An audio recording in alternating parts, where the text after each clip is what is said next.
আসসালামু আলাইকুম ভাই। ওয়ালাইকুম আসসালাম। ভাই এগুলা ডিনার সেট কত করে রাখতেছেন? এগুলো তো একদম ৬,০০০। ৫,০০০ রাখা যায় না? না না না, এটা ১ টাকা কম না।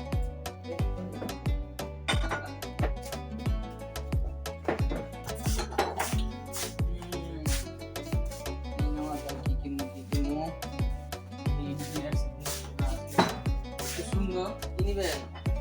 মেলা সুন্দর। এটা দেখি পানি খায় ওগরা। এটা হচ্ছে চা খাওয়ার জন্য। ও, দাম কত? আলাদিনের প্রদীপ, জাদুর প্রদীপ এটা। দাম কত? এটার দাম একদম ৬,০০০ টাকা। ৬,০০০। ৪৫০০ টাকা দেই। দেন, টাকা দেন। এটা প্যাকেট করে পাঠাই দিন, হ্যাঁ? আচ্ছা ঠিক আছে। গেলাম। এটা আহা, দোকানদার কত অভিনয় জানে। অভিনয়ের জন্য দোকানদার সেরা রে।